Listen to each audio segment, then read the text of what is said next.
به نام خدا، مهمان عزیز که در سر خانم و آقایان، شما را بر میزگرد انستیتوت مطالعات استراتژیک در مورد بررسی معاملات افغانستان خوش آمدید میگم. در آغاز به موضوعات معلومات گوش بدیم، بعد میشه برنامه رو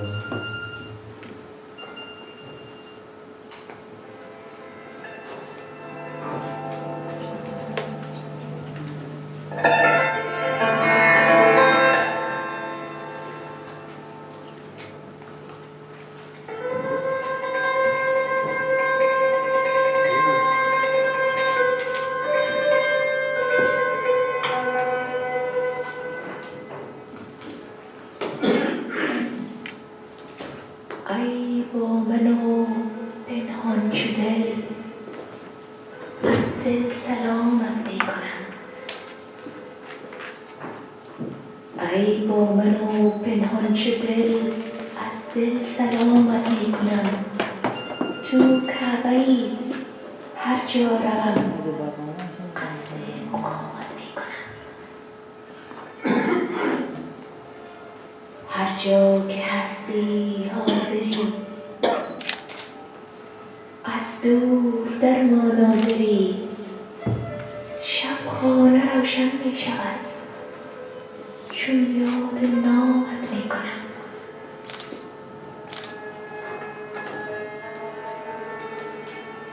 گه همچو باز آشنا بر دست تو برمی‌زنم،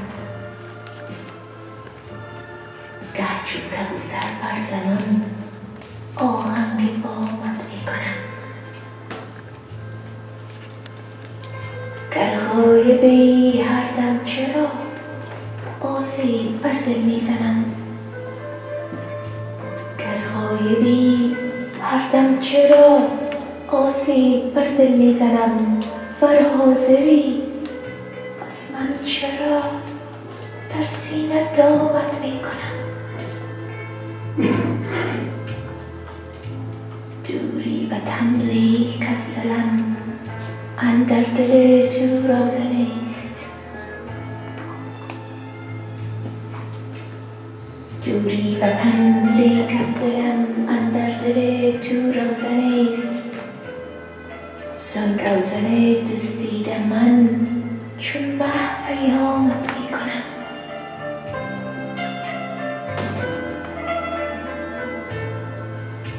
ای آفتاب از دور تو بر ما فرستی نور تو. ای جان المهجور تو جان را غلامت میکنم.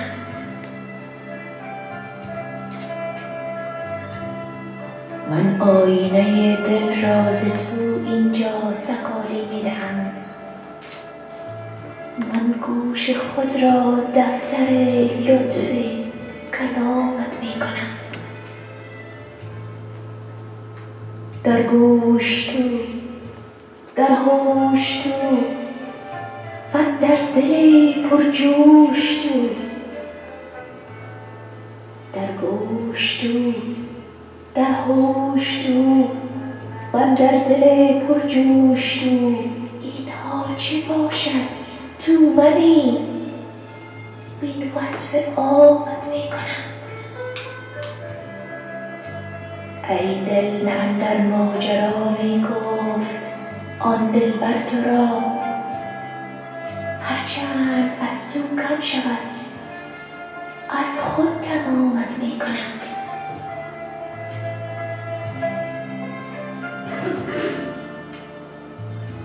ای چاره گر من چاره گر حیران شو و نظاره گر. بنگر کز این جمله صور این دم کدامت میکنم. گر راست ماننده الف، گر کش چو حرف مختلف. یک لحظه پخته میشوی یک لحظه خامت میکنم.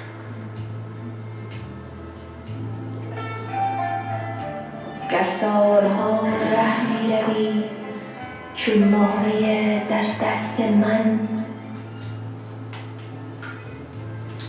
سالها ره می روی چون مهره در دست من، چیزی که رامش می کنی زان چیز رامت می کنم.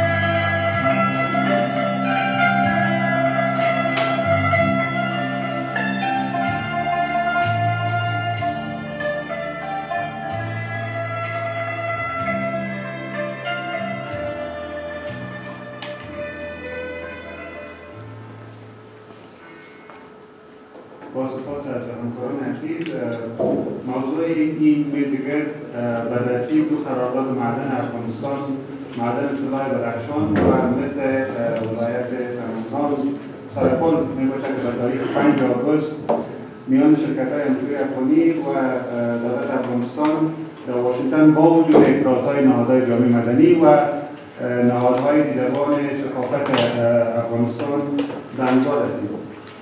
اعتراضاتی که جامعه مدنی در مورد این قراردادها داشتند چند مورد بود. یکی مسئله تضاد منافع بر مبنای ماده 16 قانون معدن افغانستان که در سال 2014 تصویب شده، مقامات ارشد دولت افغانستان نمی‌دانند که در مطالعه‌ها و در قراردادهای معدن معدن افغانستان شرکت بکنند. نخواهی نظری از اپریل سال 2015 تا جون 3 ماه پیش تا جون 2018 به عنوان وزیر ارشد دولت بودند و در این قرارداد 51% امتیاز درخشان و 49% از مثل بلخاب و ولایت سرپل در قرارداد برنده شده. مجموعی مزایده همین قرارداد چیز در حدود 87 میلیون دلار است که 20 میلیون دلار از این در آغاز به خاطر مراحل اکتشافیش به مصرف خواهد رسید. مثلا دیگر افت حق امتیاز رویالتیز است در این قرارداد به خاطر که در آغاز چیز در حدود 11% و بعد این به 6% کاهش یافته است. و مسئله سوم افزایش مهلت برای شرکت‌هایی که برنده این قرارداد بودند در مرحله پسا مزایده بوده، چیز در حدود 12 تا 18 ماه به خاطر برای شرکت‌ها مهلت بیشتر دادند، به خاطر که شرکت‌ها توانایی مالی را به خاطر جلب سرمایه‌گذاری و پولیابی نداشتند. اما اعتراضهای نهادهای مدنی و دیدبان شفافیت برای عواقب برنمی‌گردد، بلکه در فکر کنم که سالهای قبل در سال 2014 دیدبان شفافیت افغانستان یک تحقیق را به نام چپاولگران امید بنشت و در نشر چون از نویسنده گزارش اندهیده این تحقیق چپاولگران امید در مورد معدن ریز آغان ولایت بغلان تمام‌های به آقای مدنی و خانوادهشان وارد است. قرار بود که در مرحله اول این شرکت خانواده نادری تنها مسئولیت اکتشاف این معادن را بگیرند، اما اتهام برایشان وارد است که برای اکتشاف اونها دست به استخراج معادن هم زدند و این گذشتهش برمیگرده به دوره جنگ‌های داخلی که به شکل غیر قانونی معادن دولت بغلان تصاحب شده بود. همچنان در ماه مارچ همین سال چند ماه پیش در حدود 20 نهاد جامعه مدنی اعلامیه اعتراضی به دولت پخش کرده و از رئیس جمهور غنی خواستند که شفافیت بیشتر در قراردادهای معادن افغانستان انجام شود. به طور کل من گفتم میتونم که در مورد معادن افغانستان آنچه که یک مسئله اقتصاد است، اما فراتر از اقتصاد مسائل دیگری که در پیوند به معادن مطرح میشه، ناتوانی دولت در نظارت و بازرسی از فرآیند استخراج این معادن است، قاچاق غیر قانونی معادن است در ولایت‌های مثل هلمند یا بدخشان، استفاده از کودکان به خاطر استخراج معادن، مثلا در معدن زغال سنگ در یوسف به طور گسترده از کودکان استفاده میشه. اثرات منفی زیست محیطی استخراج این معادن همچنان در ولایت سمنگان در یوسف کاملا اثرات منفی داشته که متاسفانه برای پرداخته نشده و همچنان پیوند میان استخراج غیر قانونی، قاچاق غیر قانونی معادن و شورشگری در افغانستان است. ما امیدوار هستیم، اینستیتوت استراتژیک امیدوار است که با استفاده از این بحث و قانون بسیار خوبی که ما داریم بتوانیم که معادن افغانستان که سرمایه ملی کشور است برای بحث ملی یا گفتمان ملی مبادله بکنیم و بتوانیم حداقل روشنگری کوچک را انجام بدیم. من درخواست معرفی میکنم پنل کمرای من وجود داره در این امروز. آقای اجمل احمدی مشاور ارشد رئیس جمهور در امور مالی و بانکی میباشند. ایشان دارای یک سند ماستری در اداره تجارت از دانشگاه هاروارد و سند دوم ماستری در اقتصاد و اداره عامه از دانشگاه هاروارد هستند. ایشان همچنان 8 سال در زمینه مدیریت دارایی‌های سرمایه‌گذاری در بازارهای نوظهور و کوچک جهانی و در زمینه استراتژی سازمان‌ها در بزرگترین شرکت‌های مدیریت دارایی در جهان تجربه کاری هستند و همچنان به عنوان مشاور در بانک جهانی و گروه خصوصی سهامداری EM شعبه خزائن دولت ایالات متحده آمریکا و وزارت مالی افغانستان کار کردند. سخنران دوم آقای جاوید طولانی هستند. ایشان یکی از فعالان کشور جامعه مدنی در امر حمایت از شفافیت و پاسخگویی در طیف وسیع از مسائل در بخش استخراج معادن افغانستان بودند. او دارای تجربه بسیار زیاد در پیرامون تداعی سرمایه‌های بزرگ و پروژه‌های تحقیقاتی بوده و تاکنون در مقالاتشان و نوشته‌های بیشمارشان به نشر رسیده است. آقای نورانی در حال حاضر نویسنده گزارش بعدی انکشاف بشری از برنامه انکشاف سازمان ملل UNDP هستند و در تحقیقات همراه با شرکت‌های مشورتی داخلی و بین‌المللی مختلف در افغانستان، هندوستان و پاکستان در رسائل مختلف مثل حکومتداری، امنیت، توسعه، منازعات و منابع طبیعی کار کردند. ایشان سند دارای مدرک ماستری در رشته تحلیل منازعات و سازی از مرکز نلسون ماندلا دانشگاه جامعه ملی اسلامی هندوستان هستند. سخنران سوم آقای عبدالقادر لطفی پژوهشگر افغان اینستیتوت در کابل و بیش از 60 سال دارای تجربه کاری 6 ساله در آژانس توسعه بازرگانی صنایع وزارت خارجه آلمان جایزک میباشند و ایشان همچنان فعلا به عنوان سخنگوی وزارت معادن پترولیم کار میکنند. آخرین سخنران آقای سعید اکرام افزاری است. من معرفیشان به زبان انگلیسی دریافت کردیم. فعلا رئیس اجرایی دیدبان شفافیت افغانستان هستند از سال 2014، اما قبلا به عنوان چیرمن Oversight Commission on Access to Information OCAIA از سال 2015 کار میکنند و همچنان تجربه زیاد در عرصه جامعه مدنی و رسانه‌های افغانستان از سال 2005 دارند. ایشان دارای یک سند ماستری از دانشگاه لندن اسکول آف اکنامیکس در پابلیک ادمنستریشن هستند. میمونم جامعه خیلی خوش آمدید. من در آغاز از آقای اجمل احمدی خواهش میکنم که سخنرانی رو کنیم. هر سخنرانی ما چه دوازده در وقت داره و بعد از سخنرانی ما جلسه پرسش پاسخ داریم. تشکر که ما دعوت کردید. خوشحال هستم که اینجا هستم. خب سرنزی قرارداد مستقیم داریم و اول پیش از اون دیگه یک تصویر بده که سکتور معادن ما چی چالش داره و چطور کوشش کردیم که این حل کنیم. اول اگر ببینیم کلی که میفهم که وضعیت وزارت معادن یکم ضعیف هم است و یک دلیل از این است که خود قانون بیخی ضعیف. قانون معادن 2014 بسیار مشکلات داشت. اینا یک چیز که ما اینی اکثر منظور شد قانون معادن که نو. در اینجا بسیار ماده مانده که از دیدگاه شفافیت، از دیدگاه انتی کراپشن بسیار چیزا هست. اگر بتونیم ما یک لیست داره که میتونم بکنم که کدام چیزا مانندگی کنم. خب بریم طرف این قرارداد. اول شروع کنیم که این پروسه شروع شد پیش از این نه؟ اون واضح است که تایملاین هم میتونم برای کلی شریک کنم که این پروسه که میگم در 2012 شروع شده. پروسه تلقی در او وقت شروع شد کرد. ارزیابی قرارداد در او وقت شده و انتخاب از این شرکت رزمندری در او وقت شده. پیش از دولت که یعنی هیچ کسی نمی‌دونه که اجمل احمدی یا نماینده از این دولت نداره انتخاب شرکت انتخاب شروع در 2012 2014 انتخاب شد. خب بعد از اون که این قرارداد برد یا preferred bidder برد دیگه در وقت یک وضعیت شد. یک موضوع مهم است که چون هدف از این قانون ماده 16 چی است؟ هدف اینی است که یک وزیر در وقت وزیر بود یک قرارداد نگیره.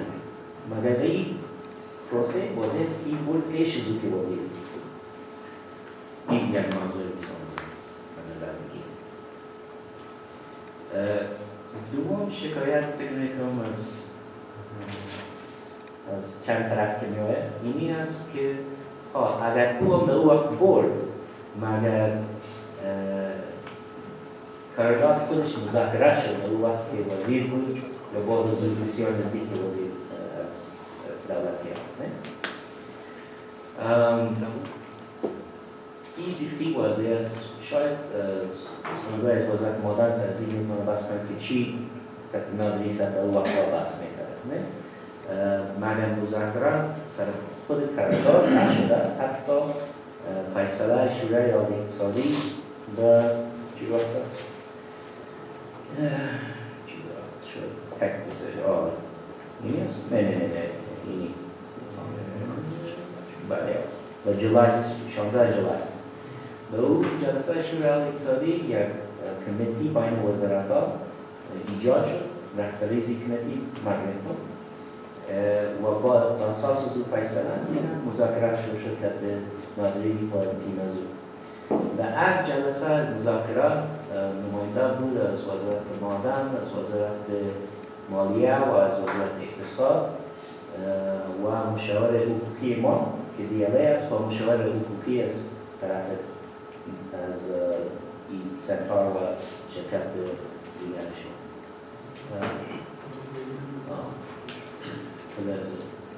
دیگه از پروسه مذاکره خود پروسه شفاف بود. من انسان دانه از هر جلسه اگر یک کس میتونه بکنه که چی فیصله شده این هر جلسه.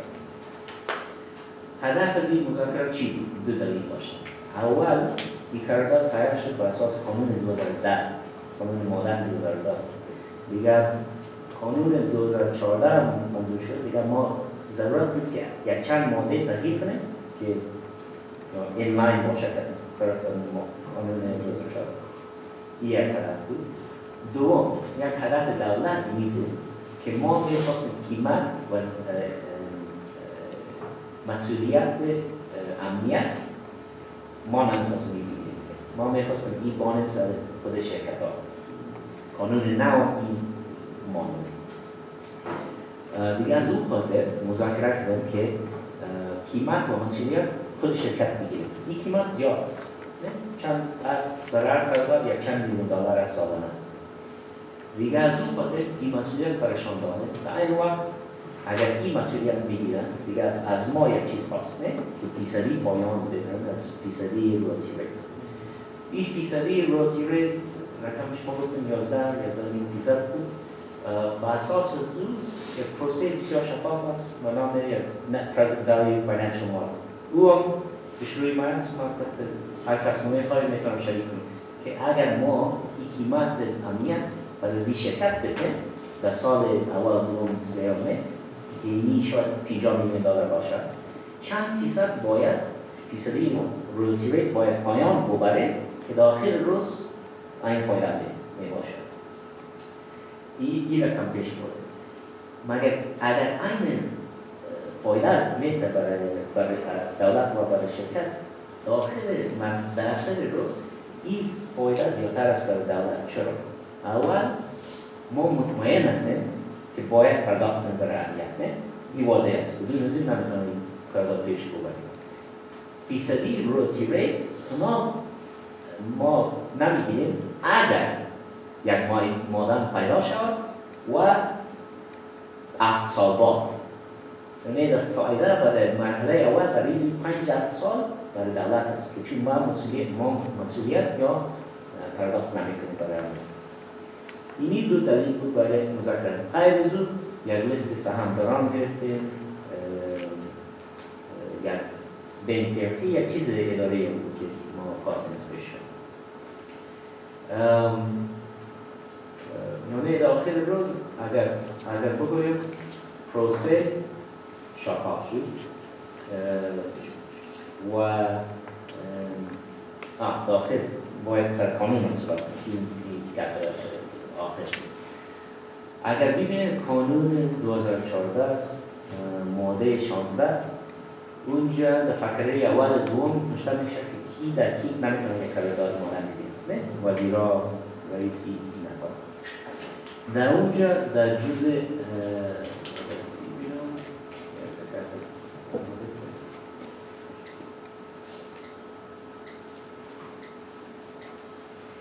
فقره دوم میگه که کی نمیتونه بگیره و در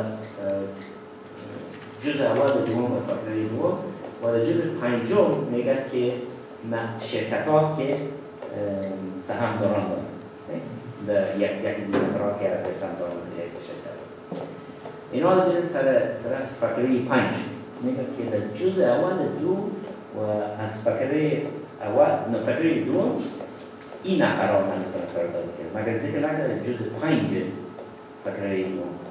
از این خاطر ناظری نمیتونه یک قرارداد بگیره برای 5 سال مگر اینجا با اساس این قانون میتونه یک سهامداران باشه برای یک شرکت که قرارداد بگیره. ما این ارزیابی کردیم از طرف ما، از طرف شرکت حقوقی که کلانترین شرکت است دنیا، سوم از دانشگاه جنوب محیط دوم، از شورای اقتصادی، از کابینه، از طرف ملی، دیگر نمیخوام از طرف اون طرف چی شکایت میکنم وقتی نام میکنم. اما یک مسئله دیگه هم که در جور قراردادهای مطرح است که دولت‌ها معمولاً در پایان عمرشان به خاطر اینکه انتخابات تازه فرا میرسد قانون تدوین میشه برای فراهم بسازن زمینه بر مخالفین سیاسیشان قراردادهای واگذار شود. من بیشتر نمی‌کنم در این مناسبت مورد نظر داریم که راه‌های افضلی از زمان شفافیت است. بسم الله الرحمن الرحیم. بسیار تشکر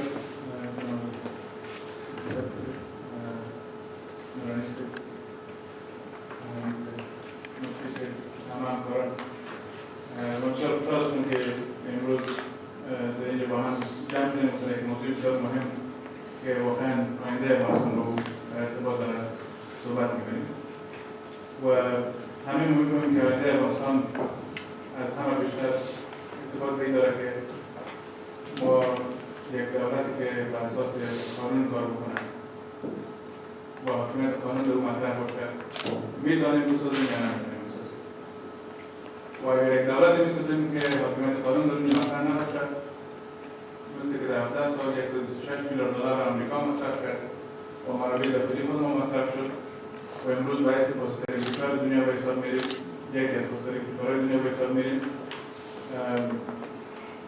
شاید که 17 سال بعد ما باز میشینیم و باز هم این صحبت ها باشه و شاید زن نفس از این فرامتر شده باشه دیگه من تاکید اول مسئله است که شما سر اصول یک موافقت داشته باشیم که مسئله حاکمیت قانون برای ما اصل است.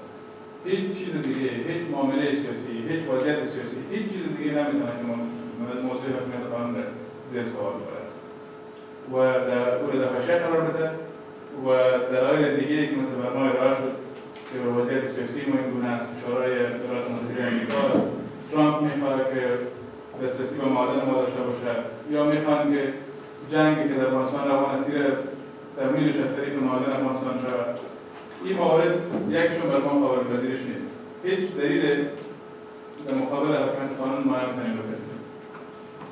در قدم دوم موضوع قانون رو وقتی مطرح کردیم قانون معادن افغانستان بسیار وضاحت داره این مورد. یکی طور است که قانوندانان میگه که شما قانون رو میتونین به دل خود تفسیر کنید. یک جای وضاحت نمی باشد. به نفع سیاسی خود یک شکل یک رای را پیدا بکنید. مثل که حکومت افغانستان هم یک کار کرد که دیگه پایپر گفت برای ما قانون تفسیر کنید. این میموهایش هست که دیگه پایپر روان کردن. یک میمو داری که 19 جون روان کرده، دیگه میمو داری که 26 جوله 25 جوله روان کرده. در مورد از زیاد گرم زده میشه و دیدیم که حکومت افغانستان اکثر وقت کاغذ دیگه پایپر در پیشرویشان است. برای اینکه منطقه همون دیگه پایپر هم میخوانه نبرد. و ولی یک شرکت حقوقی دیگه که حقوق لوبلز است یا یک نظر روان کرده از این تا یک دفعه کس نام نبوده یک دفعه کس نگفته که اینا یک نظر حقوقی داده بودن. خب این دوی بر ما مدار اعتبار خاطر عزیز یاد نیست. اینا بر اساس ترجمه غیر رسمی قانون نظر میدن. تا جایی که من میفهم آقای احمدی هم ترجمه غیر رسمی قانون مادن اساس قرار میدن و اساس از او یک نظر میدن. حالا میایم به طرف از اینکه خود قانون چی میگه و ما هم رایگی مشورت کردیم.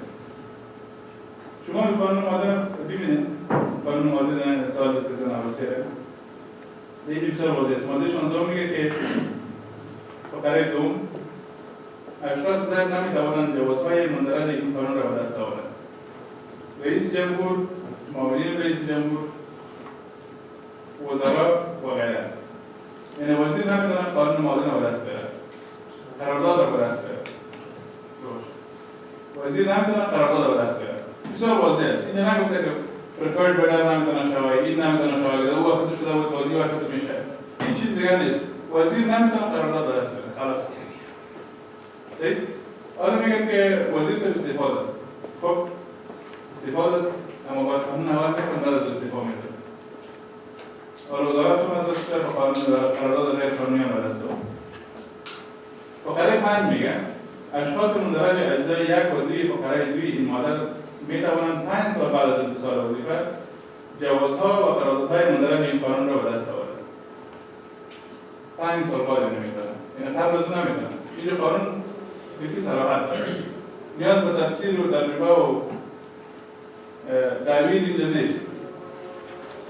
نیاز به این است که اراده سیاسی قوی برای حاکمیت قانون وجود داشته باشد. با مسائل سیاسی، فشارهای بیرونی و منافع گروه‌ها چیز نظر گرفته نشد، منافع شخصی افراد نظر گرفته نشد، بلکه قانون نظر گرفته شد، اونان جای نداره که پیش برن. کلمه بسیار جالب است که آقای احمدی میگه که اینا به حیث فرد نمیدونن قرارداد به دست بیارن. در کجای قانون هست که نوشته شده باشه که فرد میتونه قرارداد به دست بیاره، قرارداد بزرگی. در کجای قانون هست؟ که گفته باشه فرد میتونه، یعنی فرد میتونه قرارداد به دست بیاره، شرکت قرارداد به دست میاره. و وقتی که شرکت یک سهامدار باشه به معنای است که مالک از شرکت است. پس بازی با هیچ منطق نداره که ماده 16 اینجا ما میانداختیم و وزرا رو نام میبردیم. واضح است که وقتی اونا مالک هستن و اون شرکت نمیدونیم قرارداد به دست بیاره دیگه. بنان یه وزارت قانونی است. ما خودمون داشتیم در اول مشوره ما بدیم به جای اینکه مثلا به اساس ترجمه غیر رسمی ما بریم پیش بریم، ترجمه غیر رسمی قانون را اساس قرار بدیم و به اساس از او باز یک نظر حقوقی بدیم. دوم باز یک نظر از دیگه پایتر بیا بگه که صحیح است. بنابراین مو مسائلی که وجود داره در پشت پرده و یک شرکت دیگر بیاره که خودم اونا بگن که صحیح نیست. باز ما امور بگیریم که مگه ما رو دل ما رو میگه. و او رو باز اساس قرار بدیم باز اساس از او بریم پیش. این به این رقم منطق نمیشه که ما حاکمیت قانون نمیاد. به این رقم اراده نمیشه که ما حاکمیت قانون نمیاد. اگر حاکمیت قانون صحبت میکنیم نص قانون واضح است. ما مشوره‌های گسترده خود با تمام حقوقدانان سرشناس افغانستان انجام دادیم. با اتحادیه حقوقدانان افغانستان که یک مرجع معتبر است و حکومت افغانستان در جاهای مختلف از آنها نقش قائل شده. یک از موارد کمیته گزینش کمیسیون دسترسی به اطلاعات است که یک عضو شما قبول کردند. در قوانین دیگر جواب آمدند که اینا عضویت خود نماینده خود روان میکنند. دیگر مورد در خود کمیسیون دسترسی به اطلاعات فعلا کمیسیون نظارت دسترسی به اطلاعات اونجا نماینده دارند. موارد زیاد دیگه هم هست که این مرجع به حیث یک مرجع معتبر پیش حکومت افغانستان مطرح است. اما چون حکومت افغانستان یک بار هم به این مرجع نمیره و از اینا نظر نمیخواد، اما شرکت‌های بیرونی نظر میخواهند. این سوال برانگیز است. دوم ما وقتی در کابینه در کمیسیون تدارکات ملی این موضوع را مطرح کردیم، گفتیم که این مشکل است. شما لطفاً امیر به سر محکمه روان بکنید به حیث یک مرجع معتبر افغانستان که اونا در مورد از یک نظر حقوقی بدن. وزیر صاحب مادم گفت که ما اینو به رئیس بسیار محکمه شریک ساختیم.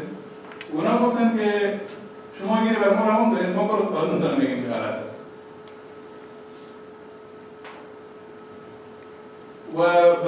این اتفاق کردن گفتن که باید پیش بریم.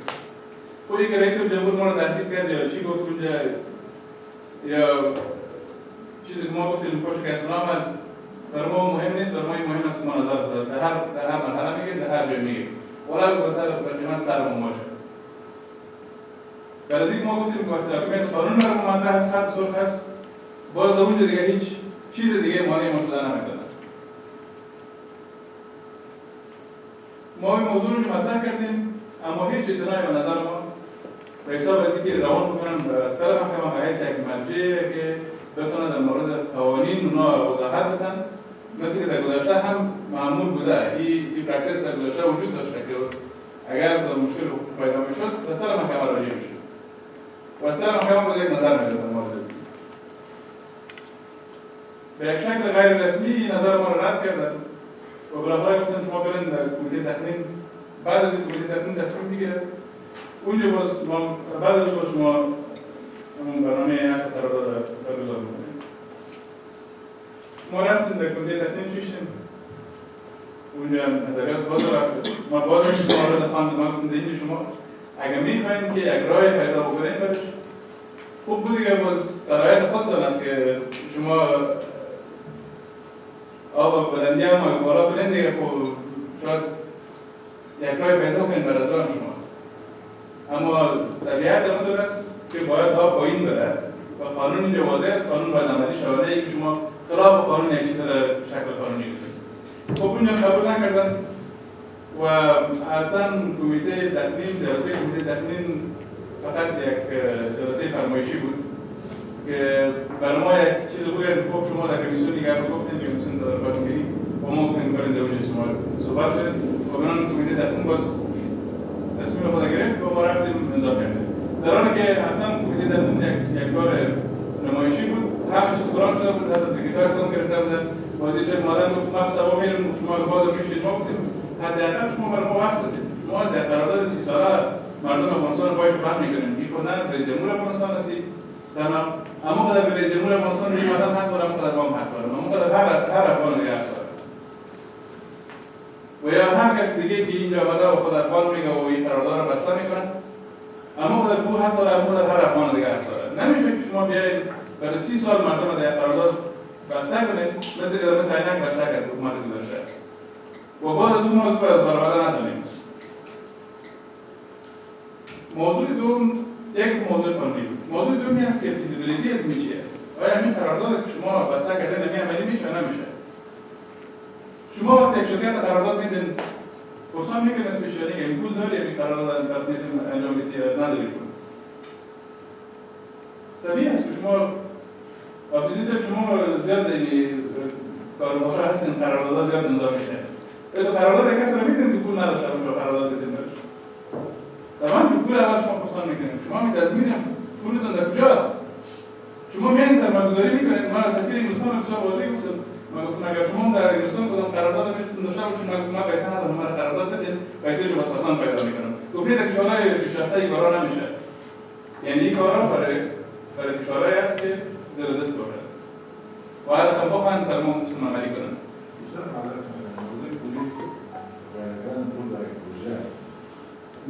کالکول شخصی فردش کامل. نه من پول شرکت میگم. شما اجازه بدید. شما اجازه بدید نمایی در قانون دنیا نیست.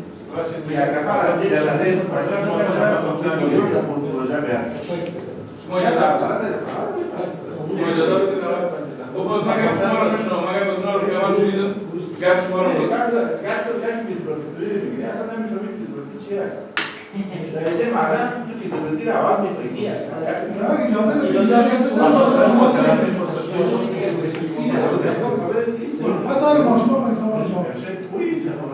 این نظر من نیست. شما اینجا دیدی پیپر رو بخوانید مهمای 25 تاریخ 25 جون شه 19 جون شه کار اجازه بدین که بخوانیم چرا میگن که شرکت پیسه نداره. شرکت پیسه تضمین بانکی رو از دست داده، تضمینی که داده بود او رو از دست داده. این واضح است. شما اینو بخوانیم که میگه while the original RFP and bid contemplated fundraising after the award of the contract, the failure or refusal of sender 1 to identify the investors they intend to bring in, and two, to commit in terms to replacing the previously referenced $30 million facility represents significant departures from the original bid. Says the bid however $60 million facility برای استفاده از این ماده. آلیه ندارن و میگن ما انبسطورهای دیگه که میان اونا رو نام شوال براتون دادن نمیکنیم. ما قرارداد رو ما بسته کنیم و بعد از اون باز ما براتون پول پیدا میکنیم و باز میان باز استفاده میکنیم. این در کدام کشور میشه؟ شاید این کشورهای مثل ما زیردست هستیم و کشورهای سیاسی سر ما میایه و باز قبول میکنیم و منافع سیاسی خود باز ما نهفته پیش میریم. و یک مورد است که باید سرش خوب فکر کرد. این موضوع دوم است که شرکت پیسه فعلا نداره و حکومت افغانستان مصرف و وقت میدیم که وزیر پیسه پیدا کنیم. اگر میره چون قرارداد مقرر داده شده دیگه بخیر ما به قرارداد نمیمانیم. اما شاید که مادن مقررش کمی قسم قرارداد بزنیم. من چند مورد دیگر رو میخوایم کوتاه اشاره کنم. در مورد ریالتی صحبت کردن. این که نرخ ریالتی چقدر باشد، چقدر نباشد، این یک بحث جداگانه است. واقعا بلند بود، پایین باشد، چقدر باشد. این مذاکره را کی کرده؟ کی به نمایندگی مردم افغانستان اونجا بوده؟ اگر آقای اجماع احمدی بوده اونا خب صلاحیت اجرایی ندارن. مشاور نمیتونه مذاکره کنه. بنابراین وزارت معدن باید بگه که اگه اینا پیش برده که اونا میگن که 15 ماه پیش ما این مذاکره رو شروع کردیم. رویالتی نرخش تغییر کرده یعنی در شرایط اصلی قرارداد تغییر آمده اینجا در شرایط اصلی که رفرد بدر شده بودن در اون تغییرات آمده شما در یک کس در سال 2012 میان اصول خدماتی ما به این شرایط رفتن کار میکنیم باز از 2018 میان این اصول چند تا پس میکنم یک چیزای مهمش مثلا پول نداره مال رویالتی پایین میان آیا این مذاکرات در وقت وزیر که برحال بود شده بود یا نشده بود آیا کدام ماضی کار کرده میتونیم که آقای نداری در حکومت افغانستان چقدر اینفلوئنس و نفوذ داره نفوذش این کار کرده میتونیم کی این کار کرده میتونه نفوذش و آیا میان حقیقت نداره که بخاطر شروع کردن از اونایی قرارداد دادن و یک شش موقع انتخابات سیلوکی خبر نداره این چیزایی هست که از ملت ما نمیشه چشم ملت خواب بندازیم ما و اینا رو نبینن میان توجه که ساحن آمن است شما امنیت مسائل که گرفتار نمیتونید و با سر ABPF امنیت بدخشان میگیرید کم باید با منطق صحبت را بمونه سوال کل منطق ملت رو باید سوال نبرید اینجا باید کسی فکر نکنه که ما 4 روز رفتیم در بیرون درس خواندیم و اینجا آمدیم ملت دیگه هیچ چیز نمیکنن و اگر بنانی باشه که شما معادن رو به این شکل قرارداد بدید باز مثل الکترونز و اعلامه رو بیارید سرازوان کتش بگیرید از این هم ملت آگاه است و از این هم ملت متوجه است به هیچ وجه اجازه نخواهد دادیم که جنگ افغانستان خصوصی شود و به هیچ وجه اجازه نخواهد دادیم که معادن افغانستان را سر شرکت‌های خصوصی شما نگاه بکنید موارد زیاد دیگه هست که ظرفیت خود وزارت معادن از آقای اجماع احمدی بیشتر گفتن که ضعیف است وقتی که اداره‌ای که همه قراردادها را نظارت میکنه پیش میبره مدیریت میکنه او ظرفیت نداره شما چرا باز میرین قرارداد میکنید شما ظرفیت مدیریت یا قرارداد نمک ندارین چند تا قرارداد کالک و قرارداد نمیفهم مرمر و اینا و اونا رو قرارداد رو مدیریت دادن نمیکنین باز میرین قرارداد بزرگ یا باید شرکتی که اونو قسم سابقه داره در قرارداد 4 سال کار کردن و باز هیچ چیزی به دست نآمد از او گفتن که این اطلاع نیست ما ببرید باز امروز از او باز شما میتونید که خوب بتانیم برای نظارت کنیم و منافع ملی ما را تامین میکنیم. موارد زیاد دیگه است در مورد قانون معادن باز بعداً صحبت میکنیم اما قانون معادن هم به قسم ساخته شده که زمینه‌سازی و لازمی رقم قراردادها در سالهای آینده به شکل گسترده و وجود داشته باشد. قرارداد بزرگ معادن افغانستان را به این شکل چند نفر بیارن در هر جای رئیس جمهور شدن کارش کل کس دیگه میبرن. بازور بیارن اپروالش از رئیس جمهور بگیرن داخل. و در هر جای موشش باشه که هیچ کس دیگه گپ زدن نکنه. کدام نهاد مستقل از کار قانون جدید معادن که بتونه منافع ملی را بدون از اینکه موارد سیاسی مربوطات سیاسی را مد نظر بگیره اونا اول تصمیم بگیرن که ما مطمئن شویم که تصمیم بر اساس سیاسی نیست ولی هر جایی که شما شدید در قانون جدید معلن در اونجا در زمین اساسی شده که رئیس جمهور باید تشریف داشته باشه، یک نفر مشاور بیاره قرارداد 200 صفحه 500 صفحه پیش کنه و او رو باید کناری شما اپروف کنید، اپروف از کل جا و بالاخره باز بره و قرارداد به نفع شرکت‌ها و به نفع افراد داشته. بسیار تشکر. وقت سوال جواب مطرح نکنید.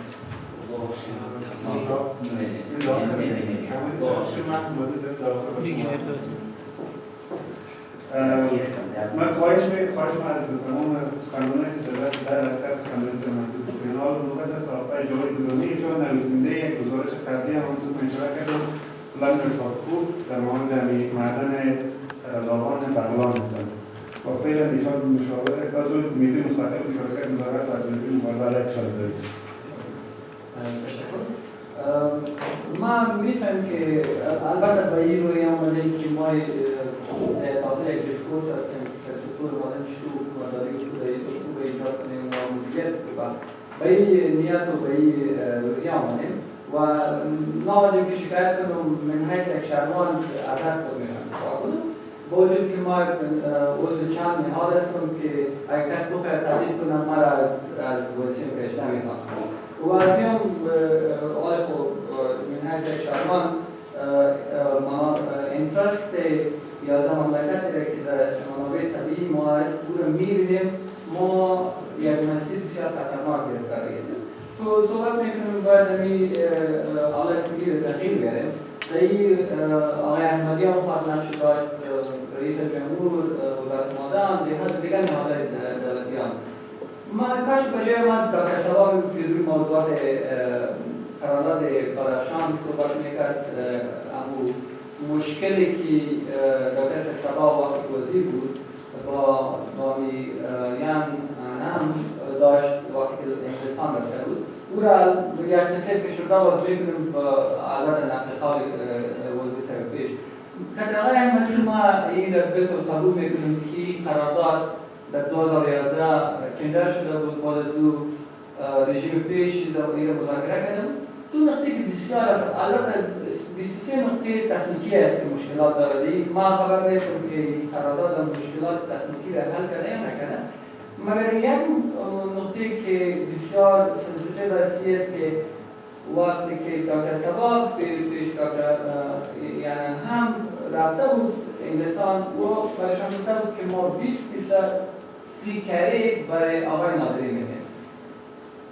خب وقتی که دکتر سبا پسند کرد فی کره برای آقای نادری چرا میدیم؟ گفته که پولیتیکل اینفلوئنس دارد. رژیم فعلی باید به می اساسی را اینوستیگیت میکرد این قرارداد خودشان بجای از اینکه ریزینگوشیت کنه یا نیگوشیت کنه یا روی کار کنه ما به این صورت مخالف اینوستمنت در افغانستان نیستیم ما یک اینوستمنت ریسپانسیبل اینوستمنت می‌خوایم که مملکت اگر دوباره قراردادان پیش‌رو صحبت کنم قرارداد اطلاع داده شده بود برای آقای نادری و در اونجا میان شریک بود چند نقطه بسیار اساسی بود باید دولتی را اینوستیگیت میکرد. موضوع اول که اوجه چرا اجازه داشت که تریتوریال آرمی بود کنن؟ تریتوریال آرمی ایتس میکس ملیشیا بود خب که نیم از این ملیشیا انگلیسی بود و نیم از این ملیشیا افغان بود که اوجه در پالیزی که استفراج شد ریپ هم شد، گنگ ریپ شد اوجه افغانهایی که والدری بود اساسینیشن شد و مردم محل بیجای شدن یکی موضوع دو موضوع یعنی در انگلستان در 2012 کنویکت شد برای اینسایدر تریدینگ که در اوج 450,000 پوند جریمه شد قانون مادن افغانستان مجرم اجازه نمیده که قرارداد داشته باشه البته این موضوعی است که باید حکومت پیش توی صحبت میکرد یک موضوع پیش اگر طرف سلوشنز بریم سکتور مادن ما به هر پوتنشل بزرگ دارم ما روی موضوعات انکشاف بشری کار میکنم تیمشان سکتور مادن است تقریبا راپور تکمیل شدن اگر به شیوه خوبش رژه سرمایه‌گذاری را بیاریم و مدیریت کنیم مطمئن باشیم که ما حد زیاد دستش آوردن کنیم این یک جدول ما دین رو شیشتم صرف از سکتور مرمر افغانستان که قرارداد دولت افغانستان داده در 4 ولایت می‌کنیم که یک ریونیو استریمش 59 میلیون دلار باید برداشت کنه. در 2017 باید می‌آورد. مگر هم بخاطر که حالت خراب است، ایلیگل ماینینگ است، فساد اداری است، یک بخشش پول به مخالفین میره، ما نمی‌تونیم که این را مدیریت خوب کنیم.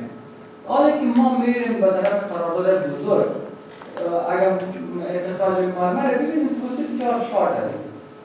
کاتینگ و اکستراکشن و اگر پالش میکنیم پولی پوکن. به طرف ما طرف مکس میریم میکنیم پروسه بسیار مبلغ داره و کم از کم $1 بیلیون برای اینوستمنتش داره. ما میخوایم که سولوشن ما در حالت نیاز به یک دیدگاه طویل مدت کم از کم 30 ساله که رئیس جمهور همه بود انشاءالله دارم که روی کار کنم. در پالی از این حکومتداری خوب چطور به وجود بیاریم، مدیریت خوب، لیگل فریمورک که ما باید بسیار مکمل باشه پیش از این قراردادها را کنیم. هیچ وقت ما نگفتیم که مخالفت قراردادها و مگر ریسپانسیبل مایند اینترستی که شما میبینید یا مملکتی که ما میبینیم که میخواین هر چیز را اینفلوئنس کنن حتی تا حدی که ساحت ما هم بسازن این خطرناک است. من حیث یک شهروند ما بسیار نگران هستم از پذیر هستم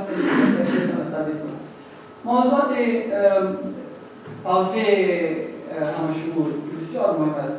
غربت به کدام سطح رسیدم اگر میخوایم یک راه حل پیدا کنیم سکتور مادر مخصوص رو انشاءالله تمرکز کنیم و چطور از این استفاده کنیم. موضوع اخیری از دونرها که باید به دولت امور اجازه انتخاب بده که در کدام مرحله زمانی فیصله زیر کنه که کدام مورد ما به فروش برسانیم و به سرمایه‌گذاری کنیم. اینی پیشنهادها و یک قصه بود که ما هم می‌خواستیم شریک کنیم. در آخر سوال آخرین سخنران جناب عبدالکریم لطفی سخنگوی وزارت مالیه در بسیار تشکر. بسم الله الرحمن الرحیم. دوستان تصویر کلی سکتور معدن اکثر گفتن که سکتور صنایع استخراجی و یک تحول و یک تغییر استراتژیک نیاز بود که در این سکتور وجود بیاید. خوشبختانه دیدگاه استراتژیک یا نقشه را و ریفرم استراتژیکی ضرورت سکتور بود. وقتی ما بحث از عواید میکنیم، وقتی بحث از منابع میکنیم، این سکتور باید مدیریت بشه. به همین اساس حکومت وحدت ملی دانست که یک دیدگاه استراتژیک و واضح به خاطر مدیریت سکتور صنایع استخراجی ایجاد بکنه و یک ریفرم استراتژیکی بحث شد که عواید افغانستان و این سکتور که ما داشتیم باید این بسیار کم بود نسبت به پتانسیل و ظرفیتی که بالای این تحقیق شده که اکثر برخی از وزارت اگر ببینید فلج بود و زیاد مشکلات داشت. مثلا 14 پروژه‌ای که در حکومت گذشته پروژه‌های داوطلبی پیش رفته بود، پروژه‌های تکنیکی و اقتصادیش پیش رفته بود، نظر و مشکلات اساسی که در قانون سال 2014 بوده بیخی فرق بود و هیچ ما پیشرفتی نداشتیم در این پروژه‌ها. اما خوشبختانه یک تحرک کلی در سکتور صنایع استخراجی ایجاد شد. وقتی که ما بحث از جذب سرمایه‌گذاری خارجی مستقیم می‌کنیم، این بحث مختصر نیست. سازمان تجارت جهانی فعلا این مشکل داره که چگونه این سرمایه‌گذاری خارجی مستقیم در کشورها مدیریت شود، مسئله بسیار بزرگ است. و وقتی که بحث از سرمایه‌گذاری که در سکتور صنایع استخراجی به حدود $78 میلیون و شرکت‌های بین‌المللی که در افغانستان می‌آید به شکل سیستماتیک کوشش میشه که این سرمایه‌گذاری خارجی مستقیم کند بکنند و یک مشکل اساسی ایجاد بکنند. شما ببینید در سکتور صنایع استخراجی شرکت‌های بسیار محدود کار می‌کنند در جهان. هیچ کس حاضر نیست که سرمایه‌گذاری حتی در این شرایط کی حاضر است که $5 میلیون سرمایه‌گذاری در سکتور صنایع استخراجی بکنه. این ریسک سرمایه‌گذاری، مفیدیت سرمایه‌گذاری و امی ریسک طویل مدت که در سکتور صنایع استخراجی کی می‌گیره. و همین اساس پروسه‌ها وقتی که ما بحث از قوانین می‌کنیم، قوانین به خاطر تسهیلات میشه. وقتی که بحث از اینستیتوت یا اداره میکنیم اینجا مسئولیت پذیری است. وقتی که یک پروسه از شورای اقتصادی منظور میشه، وقتی که یک پروسه از دیدگاه حقوقی بررسی میشه، وقتی که یک پروژه از کابینه جمهوری اسلامی افغانستان طی میشه، وقتی که یک پروسه وزرای وقت به امضا میکنه، به این خاطر تمامی مسئولیت، تمامی دیدگاه حقوقی، تکنیکی و اقتصادی پروژه تثبیت میشه. حکومت افغانستان مکلفیت داره که اشتغال زایی بکنه برای مردم خود و ما عواید داشته باشیم. شما فکر میکنید که در تمامی پروسه ها عملا ما به کشور محتاج و کشوری که در هر راستا ما ضرورتمند هستیم، ما نمیتونیم همیشه محتاجی خود و از منابع خود که وجود داره از این موثر استفاده کنیم. به این خاطر یک ددلاین، التیمیت ددلاین برای یک حکومت می باشه که تا عواید خود تکمیل بکنه. به خاطر که قسمی که نورانی صاحب گفتن که پتانسیل و ظرفیت سکتور صنایع استخراجی اگر ببینیم و استفاده موثرش ببینیم بسیار فرق داره. یک مسئله بسیار واضح است. وقتی که خصوصا قرارداد بلخاب و قرارداد بدخشان بحث کنیم، این پروسه ها در سال 2012 باید پیش بیاد و در وقتی کابینه باید بحث میشد و این باید قرارداد عقد میشد. به همین اساس این پروسه ها در روز منتهی شده بود، یعنی برنده شرکت اینمی شرکت ها بوده. حال سوالی مطرح میشه وقتی که دیدبان شفافیت اینمی رو مطرح میکنن، اگر این پروسه ها عقد نمیشد قرارداد، شما چی فکر میکنید که این دعوی که مثلا این شرکت ها باید میکردن باز این پرداخت مالی را کی میکرد؟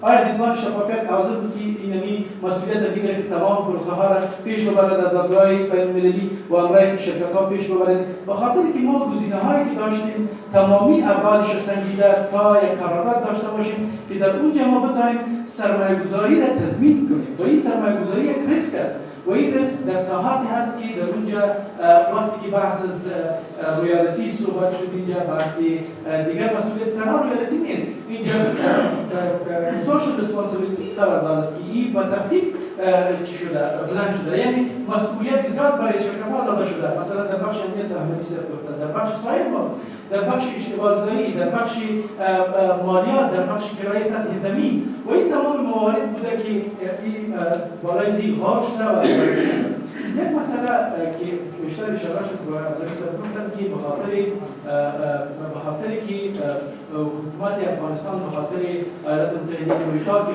بیاره راضی بسازن، به این معنی که ما 4 سالی قرارداد امضا نکردیم، به این معنی که ما راضی نیستن یا این ما نمیخواستیم ما راضی شود. این مسئله اصلا مطرح بحث نیست، به خاطر که سکتور صنایع استخراجی پتانسیلی که داره و ظرفیتی که داره و ضرورت به سرمایه‌گذاری داره و قبل از اینکه ما این مسائل مطرح بکنیم باید این تصور باید به تفکیک واضح شود که ما این ضرورت‌های اقتصادی را چگونه پورا بکنیم.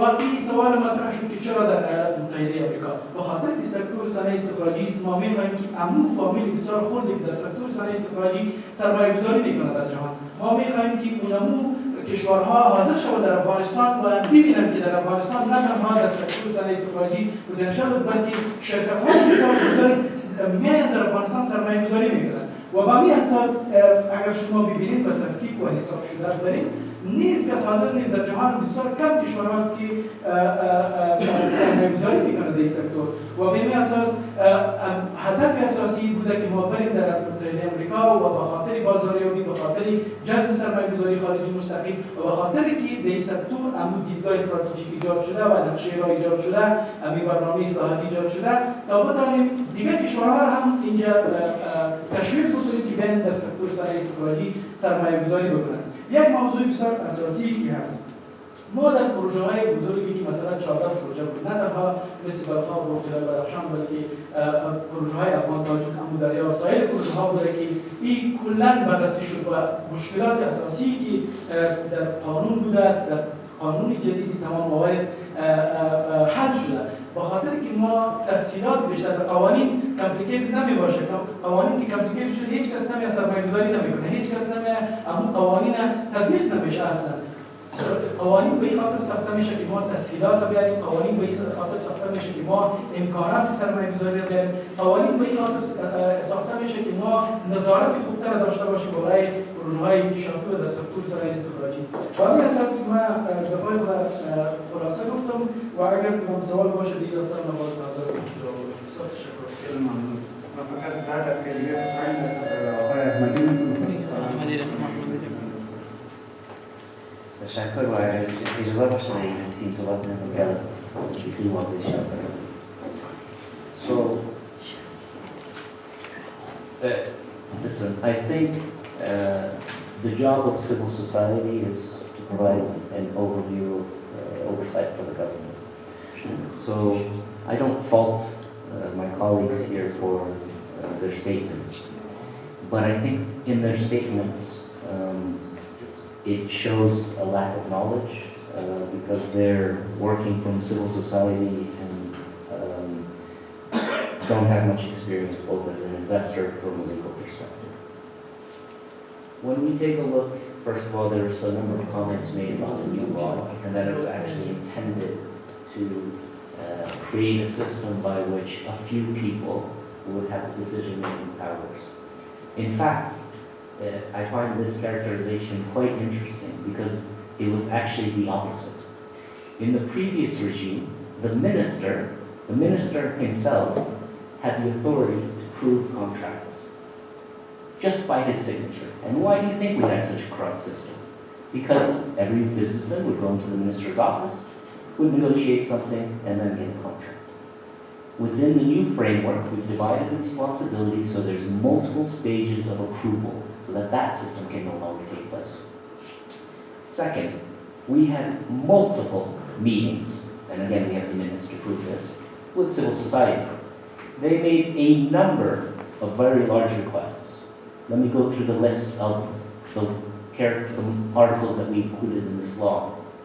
First, publication of mining concessions and licenses as condition of validity.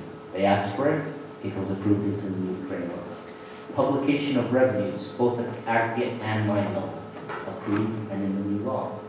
Disclosure of beneficial ownership, requested and in the new law. Public access to information. Politically exposed persons, the list. We widened, actually, the list of people who are classified as politically exposed persons. Conflict of interest. Bribery and corruption, we put in an article to make sure that that was not the case. The fact that we put the royalty rate in the law, as opposed to being negotiated on a case-by-case basis, will eliminate a huge source of corruption.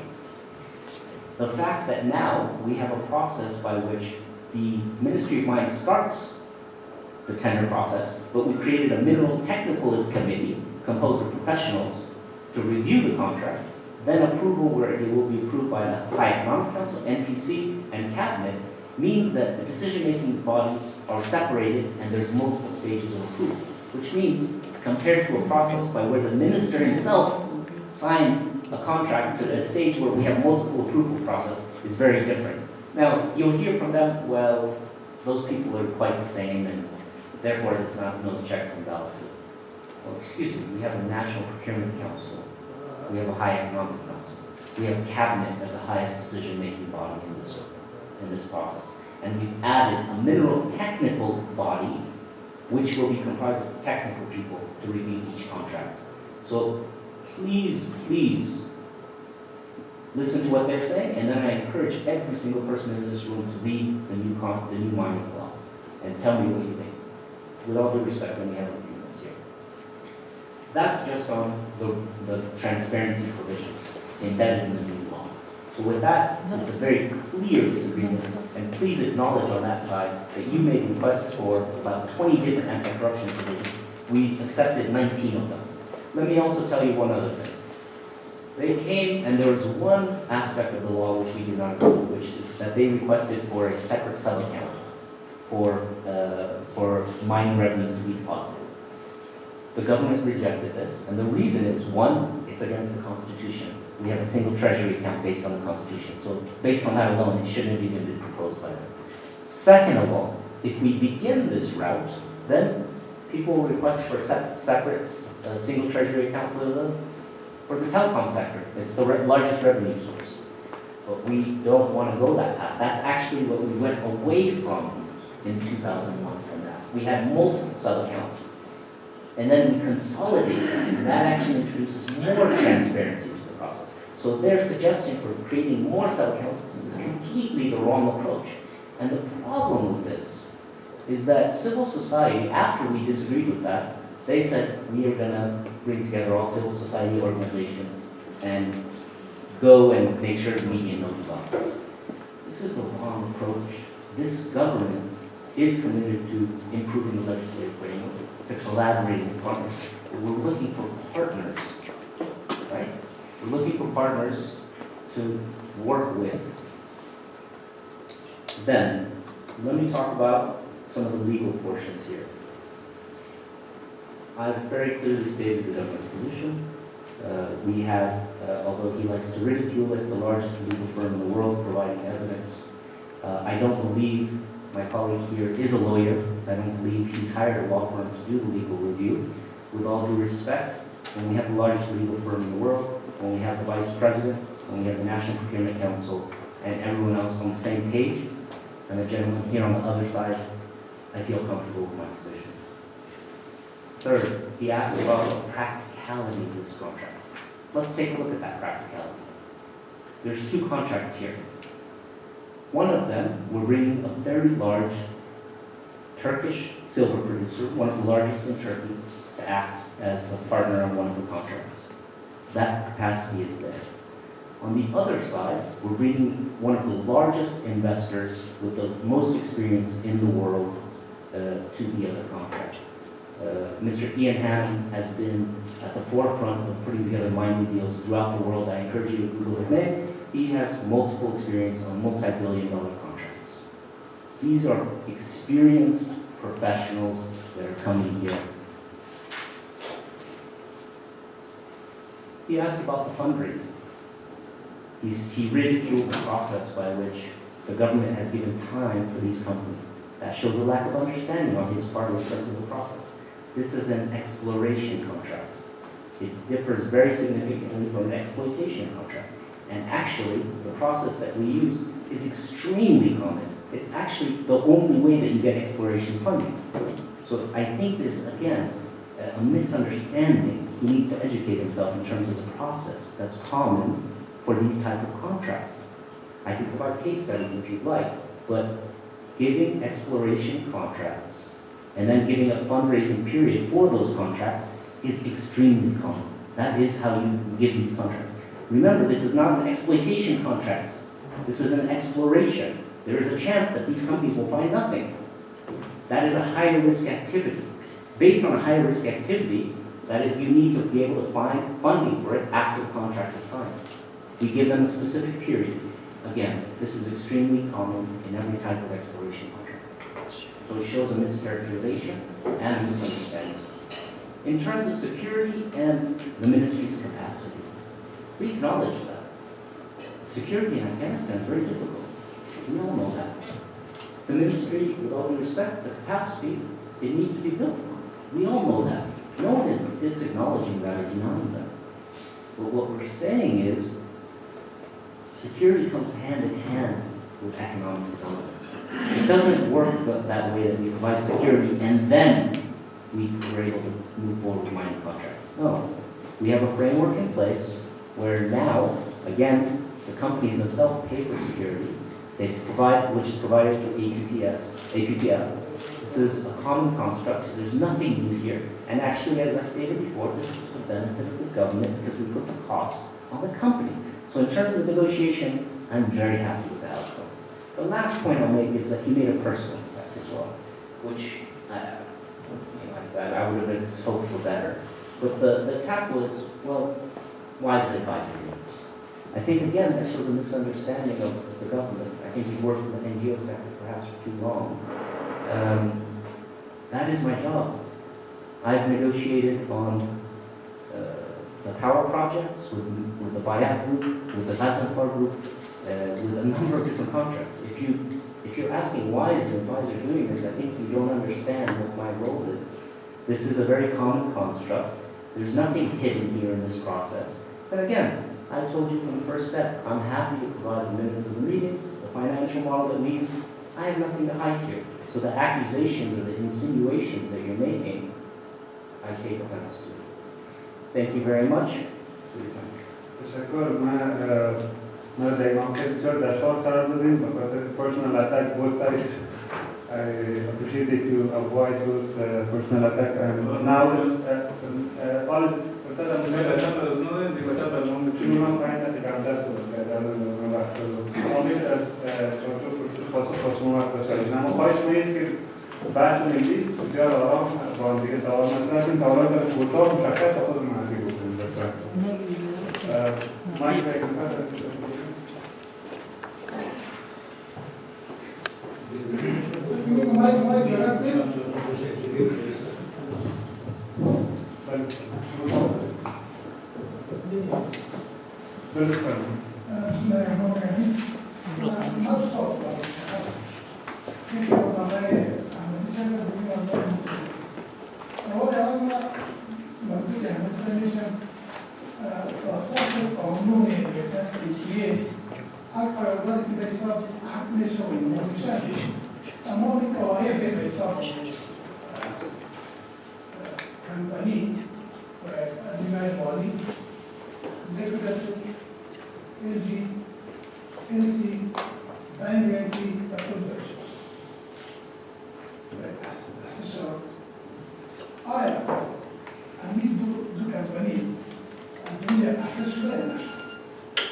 بخش رو گفتن یکی گفتم که 11 کشور و شما گفتن که در بی‌ثباتی هم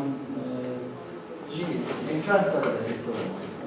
نه بخش گفتن داخلش کنه شاید در بی‌ثباتی یا یگان مملکت. گفتم این طرف کدام هستن یا کدام ما یه چیز داره. یکی ایست و یکی گفتن که منشه شخصی که در کازاخستان بودن گفتن که شامل افغان و کجایی ایره شما فرسکوت دارن یا میتونن که باید به صورتی که ما باید بیشتر بخوایم از شما در ما بگیم باید بیشتر من یک سوال میگم بگیریم باید بگیریم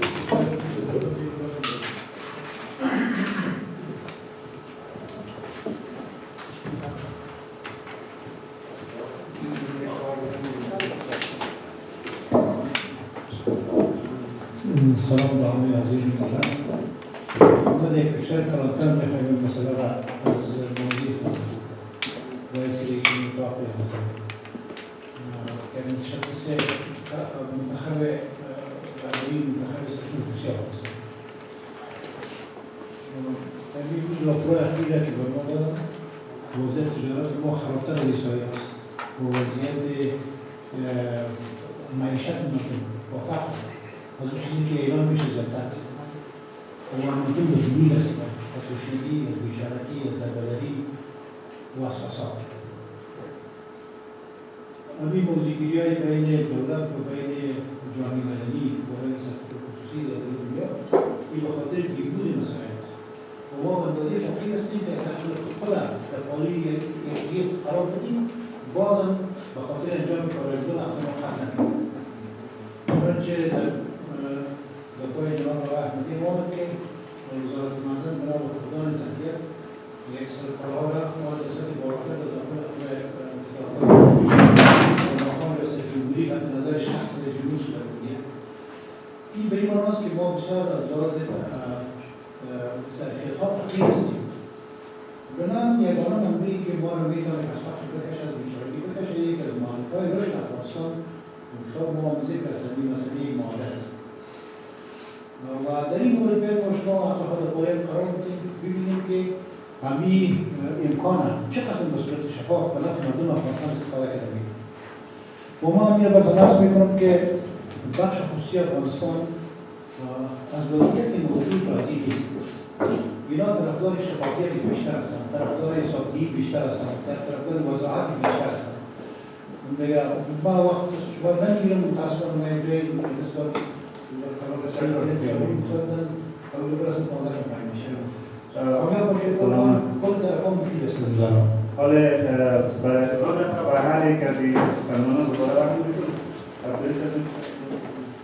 عملاتان از پرسنال اتکس هیچ پرسنال اتک نبوده، کسی پرسنال اتک احساس شده من جدا مذرت می‌خوایم، اما هدف ما این بود که ما باید به سیستم حسابدهی وجود داشته باشیم پیش بریم. یک مشاور اکاونتیبلیتیش فرق می‌کنه نسبت به یک وزیر. یک وزیر با پارلمان جوابگو است، اما یک مشاور نیست. من امیدوارم که آقای احمدی از این موضوع خیلی موضوع رو ببینه، به جایی که موضوع پرسنال ببینه. ما از هیچ مشکل شخصی از برای جناب نداشتیم، نه قربان شریک هستیم، نه کدام کاربار کردیم که باید جا برانگیز شده باشه. اما یک چیز دیگر گفتم که ما تجربه و دانش ما الحمدلله حداقل قانون افغانستان رو به دری خوانده نمی‌داریم و پشتو خوانده نمی‌داریم. با قانون وضاحت داشته باشه اینکه شما لیگل اپینین از اروپا و از امریکا از جای دیگه بیاریم بعد از اینکه باشه قانون اینجا ما را که به دری و پشتو نوشته شده رو بر مواضحت بده. من فکر می‌کنم که زیادتر باید تجربه و دانش که کسایی که سرازی کار می‌کنن سرازی زیادتر توجه بکنن.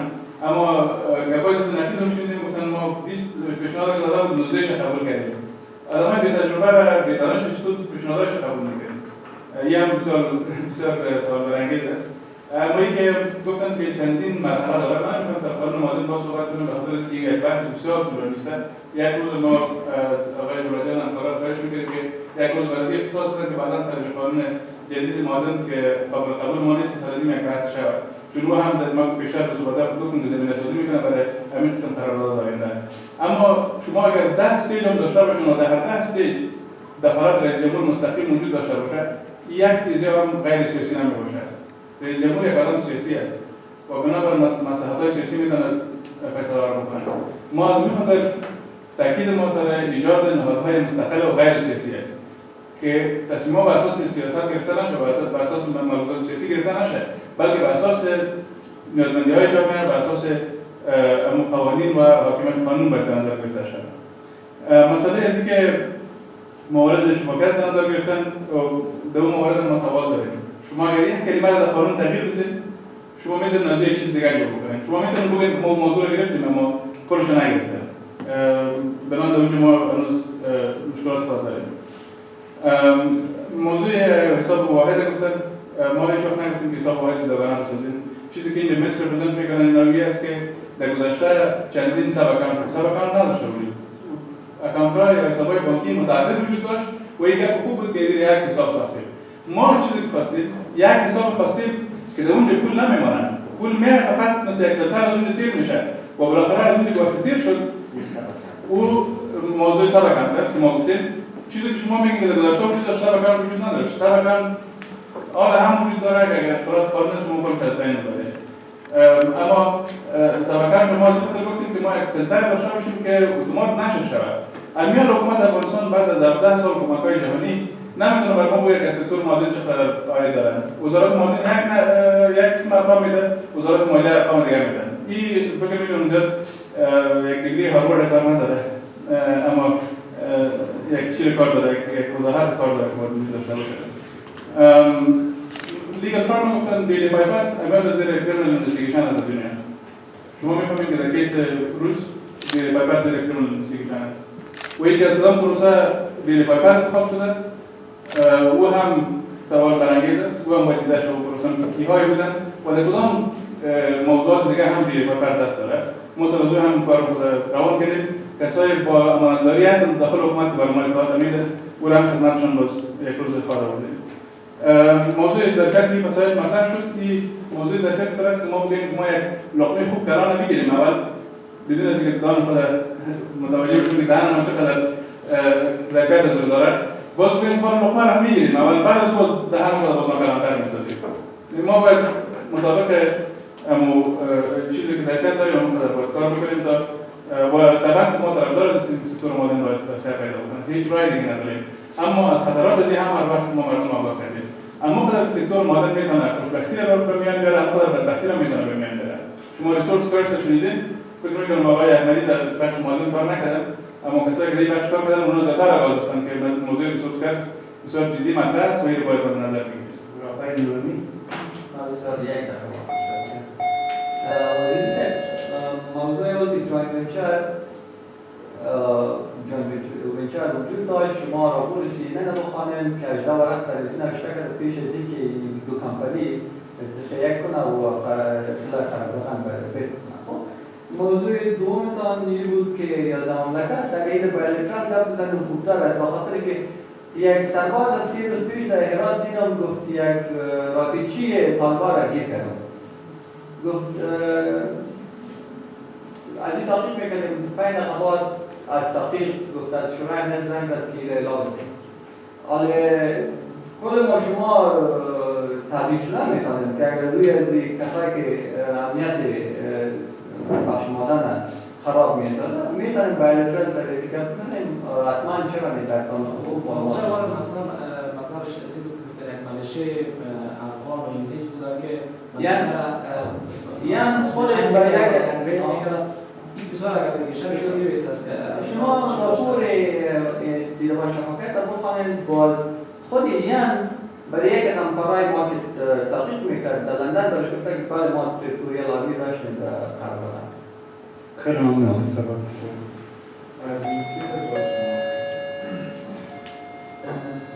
کاش مفتی بود یک اتفاق در صورت خب ما بیشتر گفتم که تصویر کلی و مشکلات سکتور صنایع اقتصادی را اگر حساب کنیم به حد زیاد است و دیدگاه استراتژیک در طول سالهای گذشته، یعنی ما منظری استخراج غیرقانونی که بحث می‌کنیم منظری 50 ساله و 60 ساله است و در این سالها که ما دانستیم یک دیدگاه استراتژیک، یک نقشه را داشته باشیم به این معنی که ما به تفکیک قبلا احمد صاحب گفتن که مثلا قراردادها طوری بود که نفر میامد یک فابریکه رو میداشت و میامد یک قرارداد میتونست بگیره در 34 ولایت افغانستان. اما این پروسه ها حال فعلا ما یک دیدگاه استراتژیک داریم، یعنی با حساب پیش میریم در کدام حصه قرارداد بدیم و ظرفیتی همون نظارت ما چطور است تمامش تثبیت شده. یکی ریفورم استراتژی است که به خاطر ظرفیت سازی ما چه کارها باید صورت بگیره. یعنی این دو سند در حال اپلای کردن است، یعنی ما اپلای میکنیم این دو سند و دیدگاه استراتژیک عملی میشه نقشه را که هست و ریفورم استراتژی که ما چگونه بتوانیم یک ظرفیتی را داشته باشیم که این قراردادها را مدیریت بکنیم. این به این معنی است که قبلا این قراردادها که صورت میگرفت مثلا در ساحاتی که صورت میگرفت این تمامی ابعادش بحث نمیشد، مثلا بحث اقتصادیش چگونه است و عوایدش چگونه است، نظارتش چگونه است، ما چقدر اندازه منابع داریم، اشتغالزایی.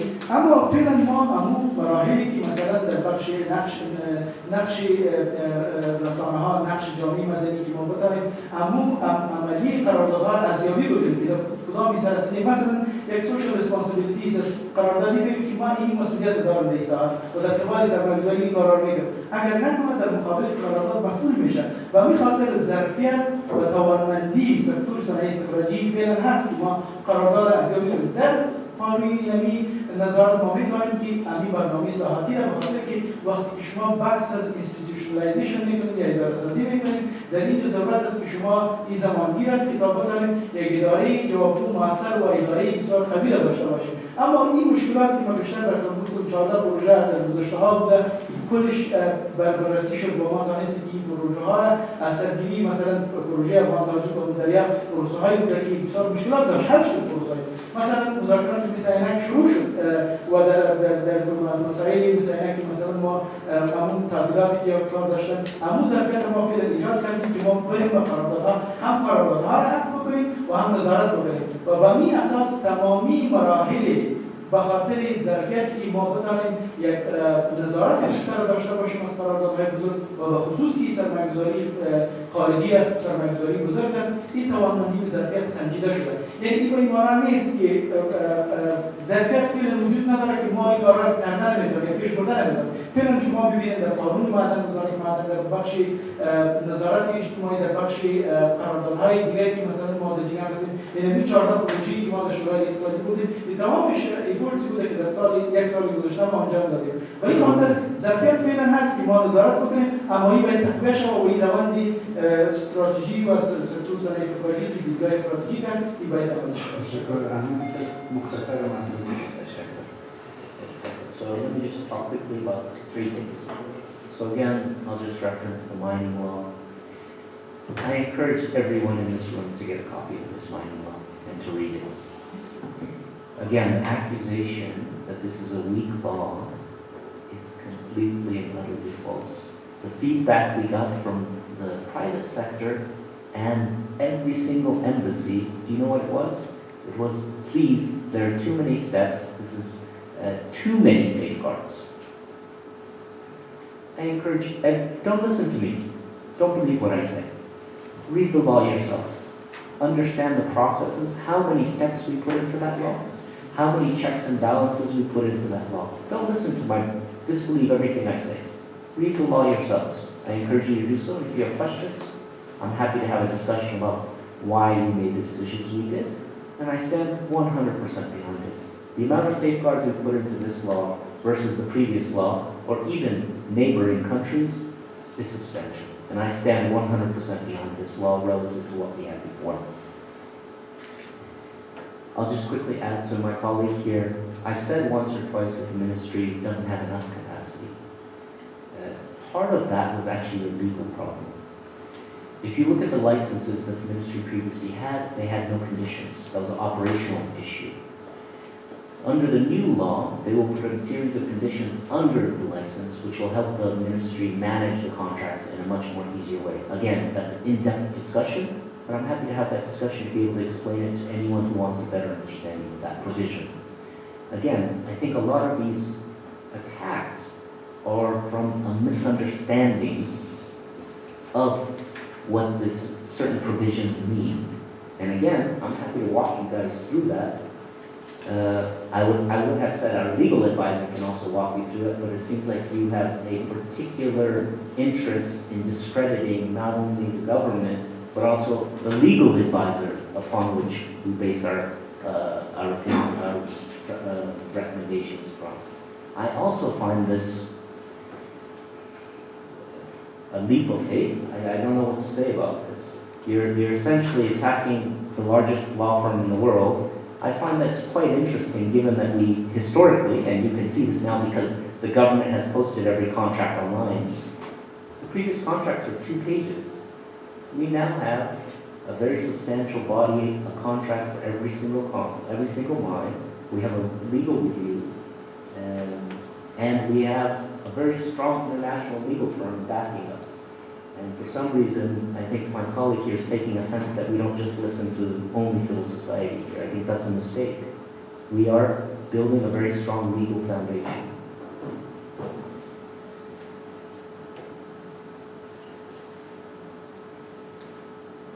Let me conclude with this, rather than talking about a specific point.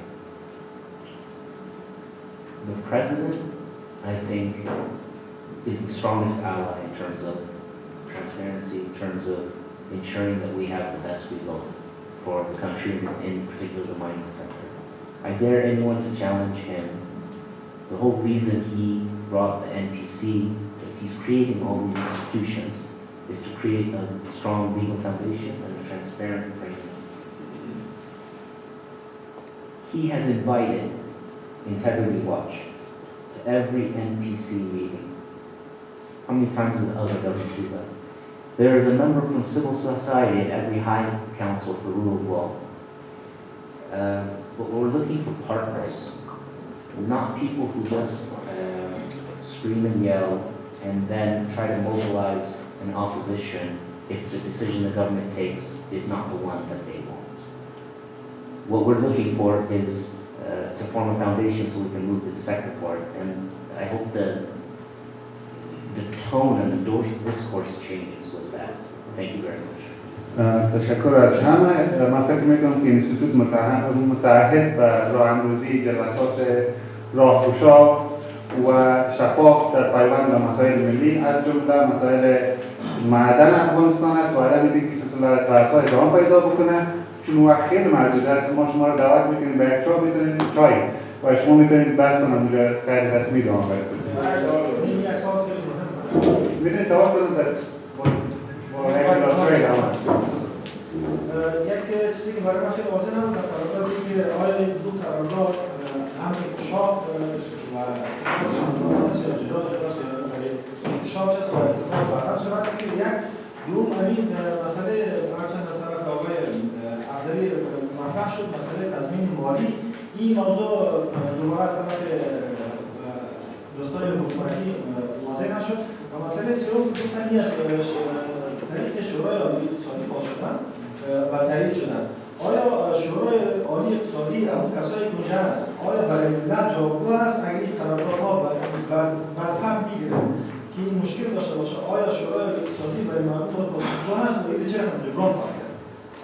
این سوال ما بود که سوال اول همین تو قرارداد کانترکت که است همزمان شاف استفاده یک جای است یعنی بعدا جدا است. اجازه اگر این سیره رو جواب کنیم. So,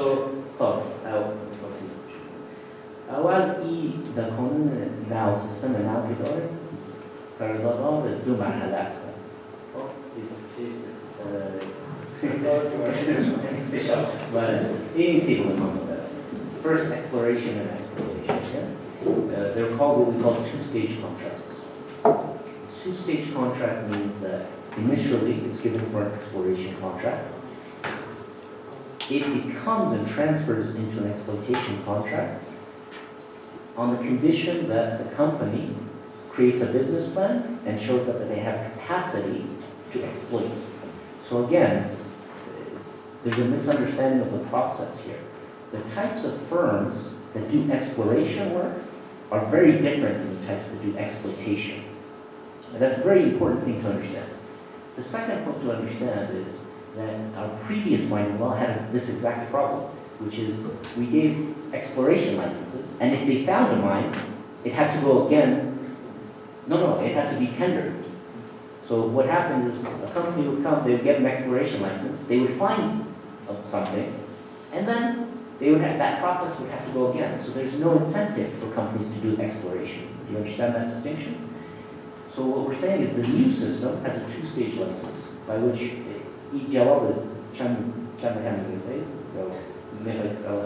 you're looking at me as though you want to quit, so you want me to answer or do you want me to stop?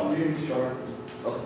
But it's important, he's asking for specifics. So it's a two-stage, this is the system by which we incentivize people to come, but the company then has to show that they have the capacity to exploit that mine, otherwise they can't do it. What often happens in the international context is that the exploration companies tend to be very small and risk-taking. When they find something, they sell that mine, those rights, to a very large exploitation company who has more capital and ability to actually extract the minerals. So this is a very common framework in the international movement, based on that particular point. Second, in terms of the money, again, the first question is relevant.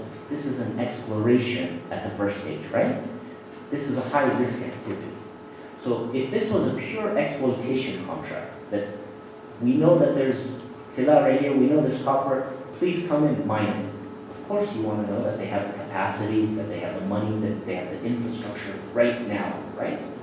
Right now for an exploration contract, that's not necessary, right? Because they have to raise the financing in order to do a high-risk activity, in order to potentially find mine. Remember, we're not talking about something that's guaranteed. This is exploration rights. They have to find something, first of all. So what we did is assess their ability to have that funding.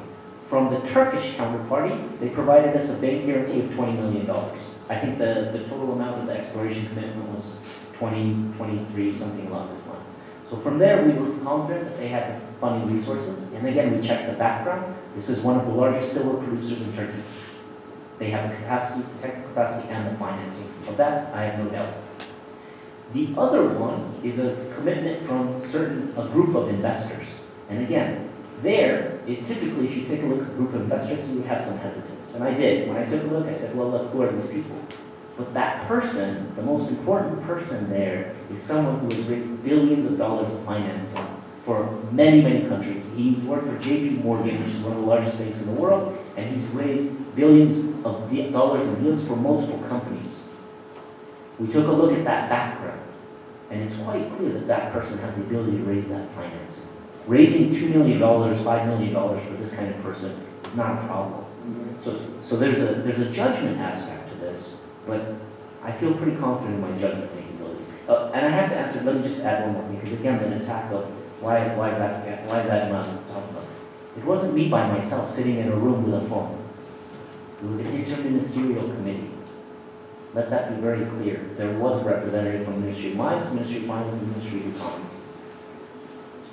Finally, in terms of the HEC, and this relates to a previous discussion as well, which is that some bodies don't have accountability. So if I understood you, you said, does HEC, will they answer for who they're accountable for?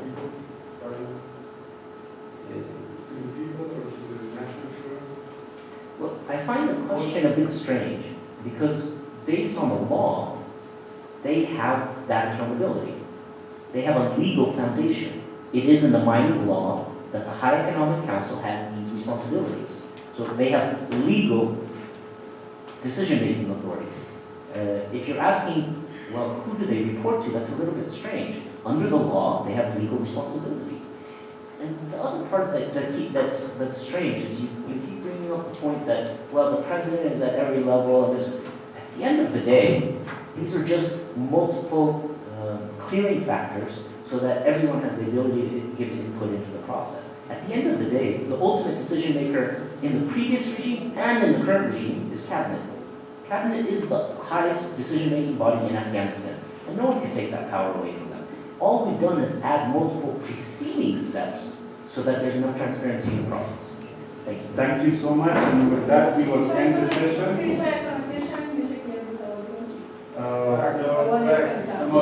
Wait a second,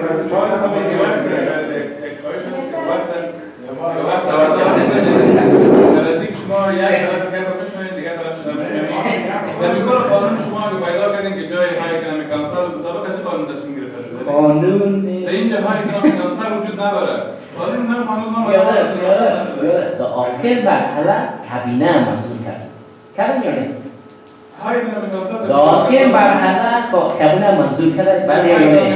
تا آخر مرحله کابینه منظور کرد یا نه؟ اگر دیگر مرحله هم هست I think we can end this session.